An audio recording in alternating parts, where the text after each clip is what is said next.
하나님, 오늘 이 아침 주님의 전에 나와 예배드릴 수 있도록 모든 것을 허락해 주시니 감사합니다. 어제 잠자리에 누워 회복과 안식이 있는 잠을 자게 하시고 또 아침에 눈을 떠서 새로운 하루를 바라보게 하시니 감사합니다. 우리에게 허락하신 하루를 감사함으로 기대함으로 열고자 하오니 주님의 손길에 인도함 받아 살아가는 복된 하루 되게 하옵소서. 그러나 하나님, 밤에 잠을 잘 이루지 못하고 힘든 몸과 마음으로 오늘 이 새벽을 맞이하는 분들이 있습니다. 걱정되는 문제가 있어서 많은 염려가 되고 또 우려가 있는 사건, 사고들이 있어서 그렇습니다. 일터와 가정과 개인의 어려움이 있습니다. 나이가 들어가면서 호르몬과 몸의 질환으로 인해 잠자리를 뒤척이는 분들도 있습니다. 잠을 깊이 잘 수 없어 괴로워하는 이들에게 긍휼의 손길을 허락하여 주옵소서. 하나님의 따뜻한 손길이 임하여 심한 불면의 밤들이 깊은 잠으로 이어지는 축복을 허락하여 주옵소서. 잠을 잘 자야 생명력이 길어지고 강해지고 또한 그것을 원동력으로 힘차게 하루하루를 살아갈 수 있습니다. 생명의 주님, 다시 한번 기도하오니 우리를 어루만져 주시는 주의 손길을 허락하여 주옵소서. 우리가 살아가는 이 땅 가운데 어려움이 많습니다. 튀르키예와 시리아에서 일어난 지진으로 인해 피해가 너무 큽니다. 계속된 우크라이나 전쟁으로 인하여 식량 문제, 물가의 상승과 에너지 공급의 위기가 크게 있습니다. 주님, 도움의 손길을 많이 허락하여 주옵소서. 이로 말미암아 현지에 살아가는 사람들도 그렇지만 여기 이곳 대한민국에 살아가는 사람들도 영향을 받고 있습니다.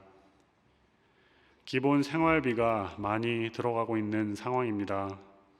가파른 물가 상승을 감당할 수 없는 이들에게 큰 부담으로 작용하고 있습니다. 기본적인 생활을 영위하기 힘든 이 땅의 백성들을 주님 기억하여 주옵소서. 겨울이라 난방을 해야 하고 여전히 먹을 것을 구입해야 하고 가족들과 함께 살아야 하는 삶을 잘 영위해 나갈 수 있도록 도와주옵소서. 단지 일회성으로 끝나는 도움이 아니라 근본적으로 문제를 해결할 수 있는 길을 내주시고 그 길을 견고히 하여 주옵소서. 마른 뼈와 같은 주의 백성들이 살아나 소생하는 은혜를 허락하여 주셔서 어려움을 겪고 있는 많은 이들이 살아나게 하옵소서. 하나님, 이 외에도 많은 인생의 고난과 고통 가운데 신앙생활하는 주님의 백성들 지켜주시고 위로하여 주시기 원합니다. 우리가 살아가는 시대가 믿음을 지키기 어렵고 물질이 모든 것을 좌우하는 듯 보입니다. 만몬의 손길에 제압당하여 그리스도인으로서 지켜야 할 것과 간직해야 할 것을 잃어버리지 않도록 하늘의 힘과 능력을 허락하여 주옵소서. 주님 앞에 있는 우리의 인생임을 깨달아서 하나님 앞에 정직하게 심고 거두는 인생이기를 간구합니다. 받는 것이 없으면 주는 것이 없는 그런 세상 속에서 우리의 모든 행위를 살피시고 갚아주시는 하나님 인식하며 살아가게 하옵소서. 세상이 깜짝 놀라는 정직한 길을 가게 하시고 심는 대로 거두는 인생의 법을 실천하며 살아가기를 원합니다. 주님 중심으로 살아가고자 할 때 우리를 도우사 큰 바위 밑에 그늘 안전한 곳으로 우리를 인도하여 주옵소서. 메마른 땅을 걸어가도 피곤치 아니하고 위험한 곳에 혹시 이를 때에도 우리를 보호하시며 주님의 손으로 안전을 지켜 주시옵소서. 겨울방학을 맞이하여 수련회가 있는 교육부서들을 위해 기도합니다. 오늘부터 이틀간 소망수양관에서 고등부 겨울 수련회가 있습니다. One and Only라는 주제로 고등 1부와 2부가 연합으로 진행되는 겨울 수련회를 통해 하나님의 형상대로 지음받은 특별한 자신을 발견하게 하여 주옵소서. 하나님이 기뻐하시는 복된 인생의 의미를 깨닫는 은혜의 시간 되게 하여 주옵소서. 참여하는 학생들과 교사들이 한마음으로 아름다운 시간을 보내는 은혜로운 수련회 되기를 기도합니다. 또한 같은 시간에 오늘과 내일 소망부 겨울 수련회가 소망 수양관에서 진행됩니다.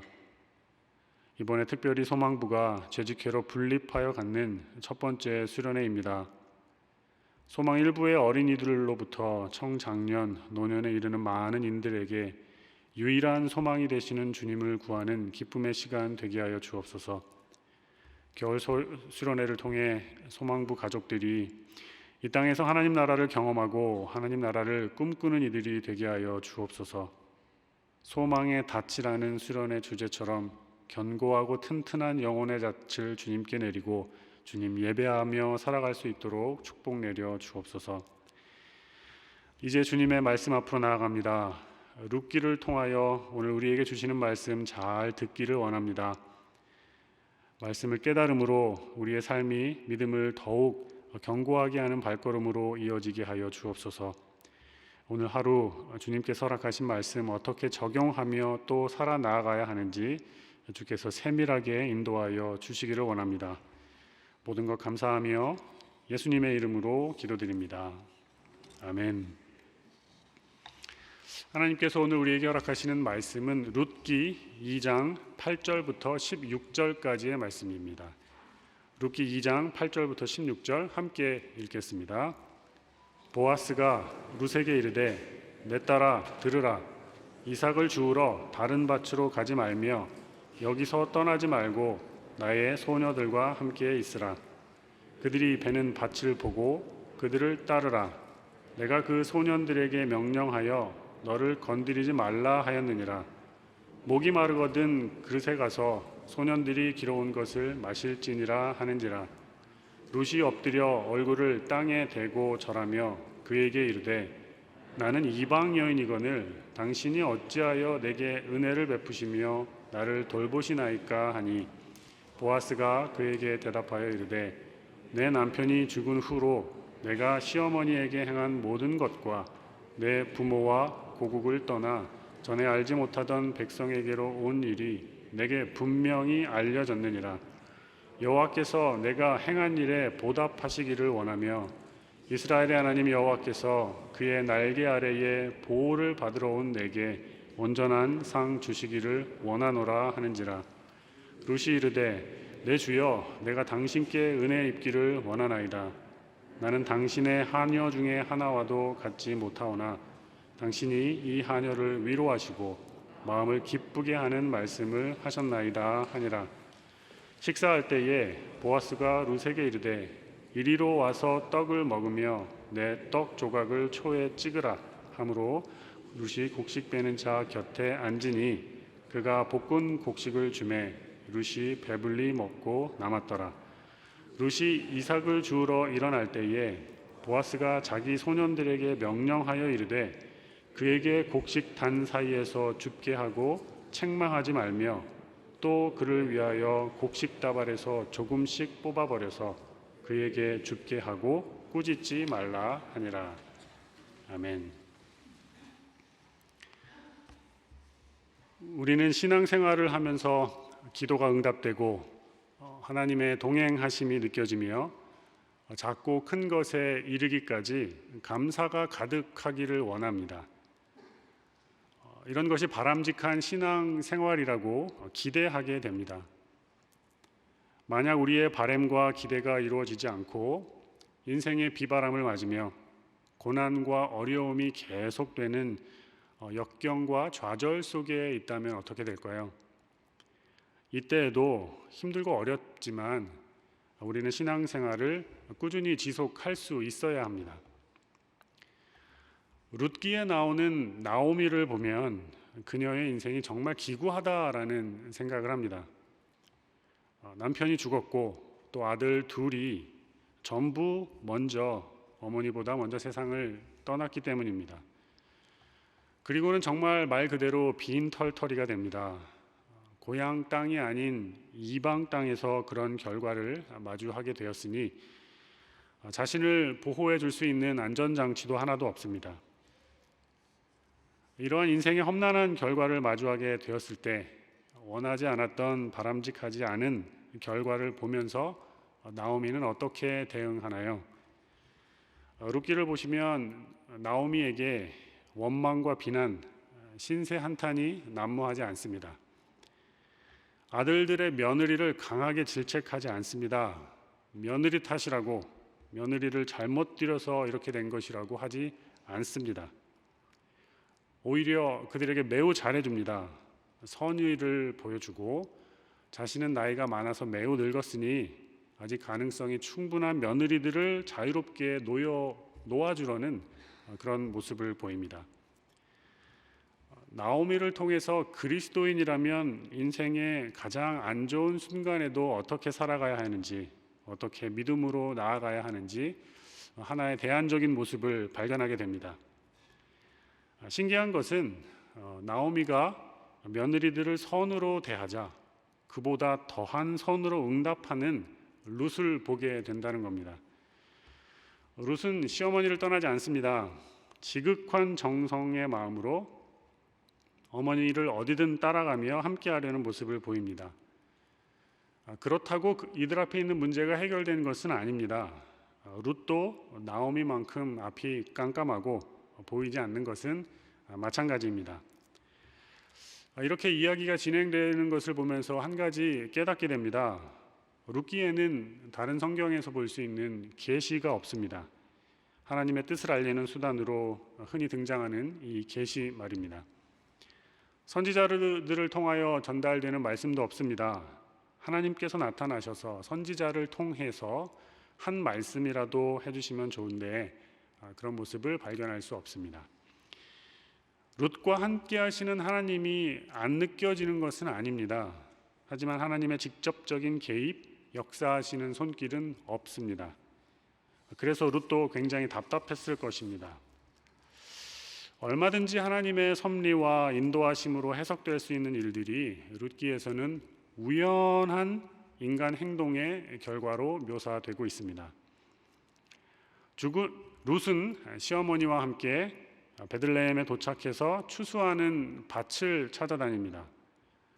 이삭을 주우러 다니는 일을 하는데 우연히 보아스의 밭에 도착을 합니다. 보아스가 죽은 자신의 남편과 어떤 관계가 있는지 전혀 모르는 상황에서였습니다. 앞으로 전개될 일을 감안할 때 이 사건은 하나님의 섭리와 간섭이 분명합니다. 숙명적인 만남입니다. 그런데 누가 보아도 어떤 해석과 이런 말씀이 있어야 되는데 룻기는 그냥 넘어갑니다. 보아스의 밭에 이르게 된 것을 우연히 되어진 일이다 라고 묘사를 하고 있습니다. 우연히입니다. 룻기에서 하나님의 모습을 의도적으로 나타내지 않고 어쩌면 가리고자 한 것에는 어떤 의미가 있지 않을까 생각해 봅니다.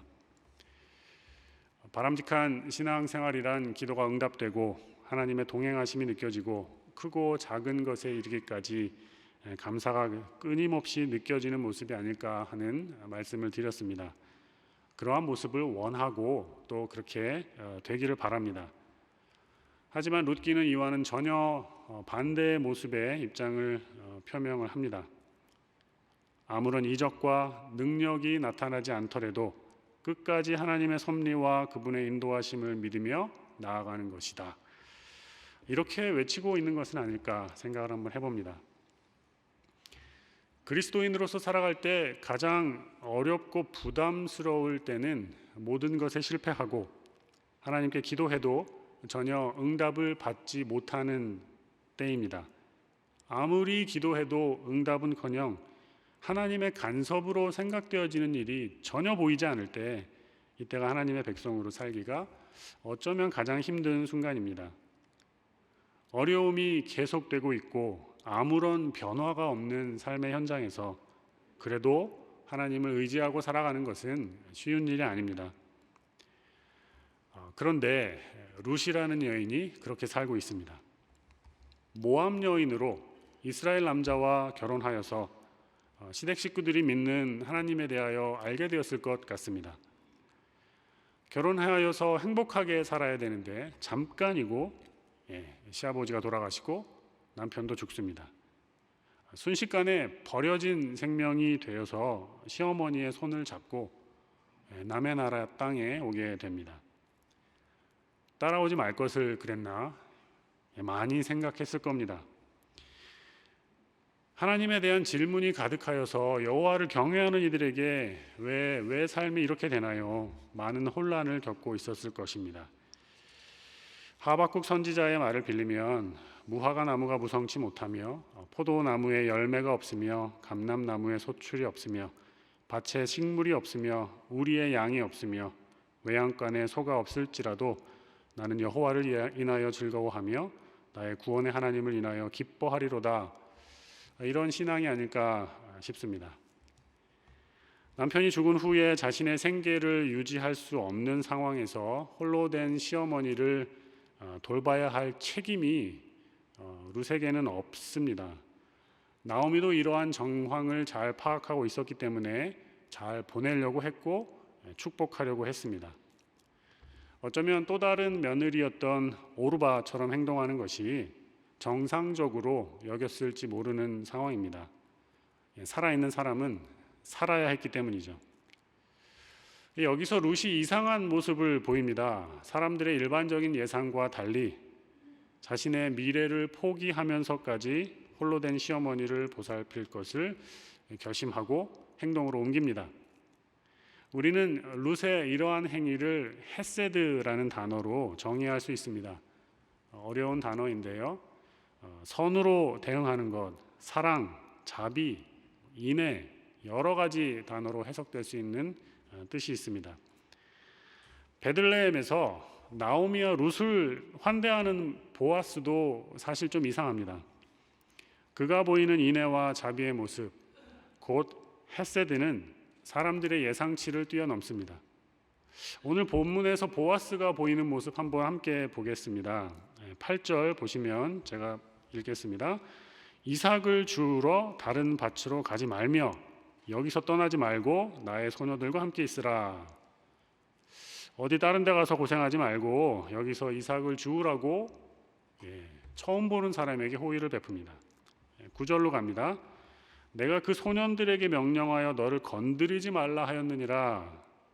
소년들이 여자인 너를 괴롭히고 희롱하고 폭행하지 않을 것이다. 안심시켜줍니다. 또한 목이 마르거든 그들이 길어온 물을 마시라. 이런 배려도 해줍니다. 보아스는 룻에게 굉장한 모습을 보입니다. 생각지도 못한 친절과 환대와 넉넉함으로 이렇게 대하자 룻이 감격하여서 얼굴을 땅에 대고 절하며 그에게 인사를 합니다.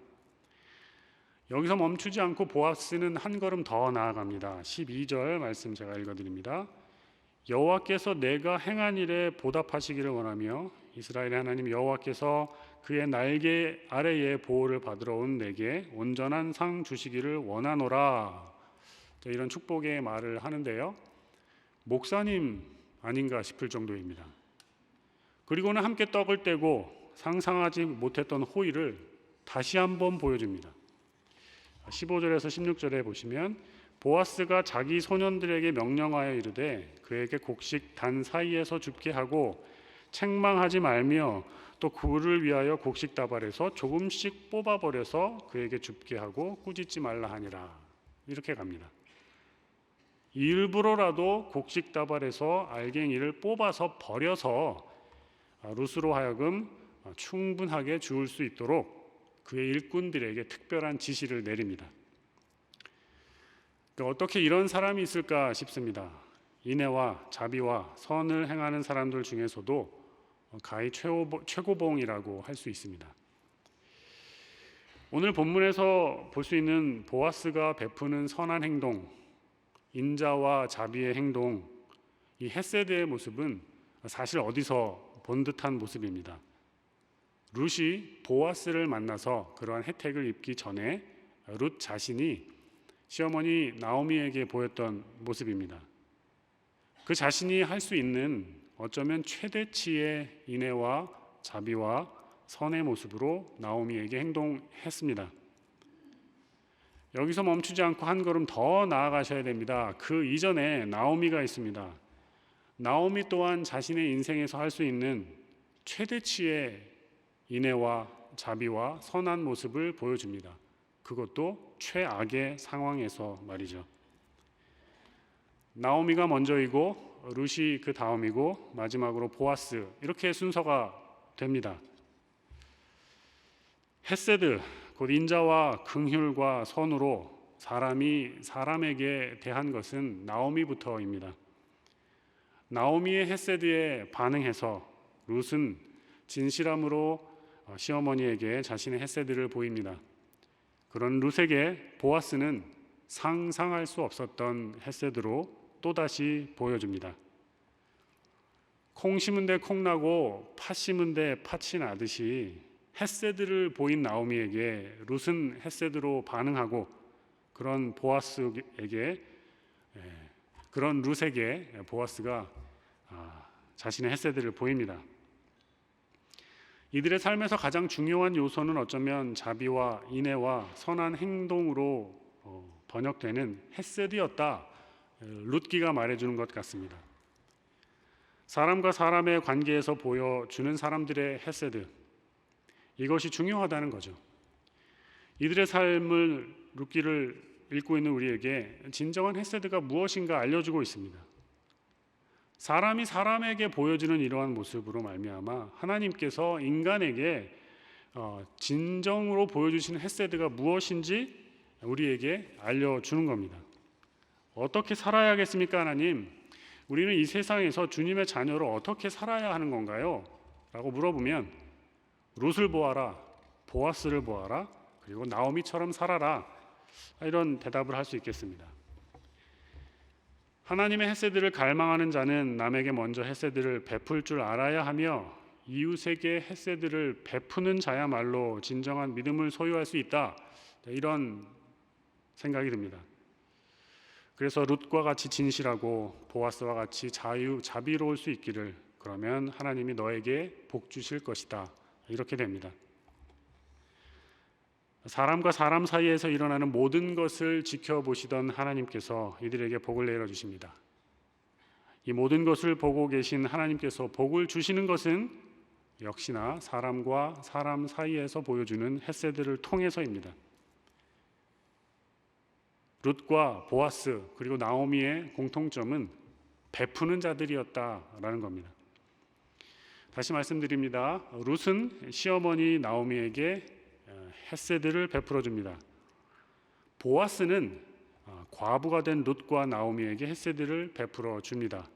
그 이전에 나오미가 보여주었던 그 모습이 있었으며 하나님께서 이들 모두에게 헤세드를 베풀어 주십니다. 여호와 우리 하나님께서는 남을 배려하고 자비를 베풀기를 주저하지 않는 자들에게 더 큰 자비를 베풀어 주십니다.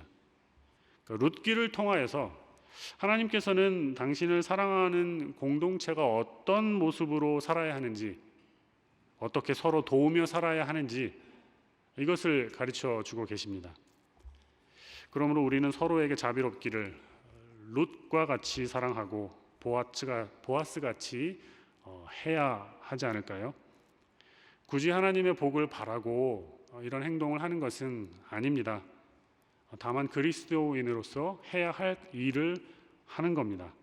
그러면 우리가 사람과 사람 사이에서 만들어내고 보여줄 수 있는 헤세드를 통하여 하나님께서 일하십니다.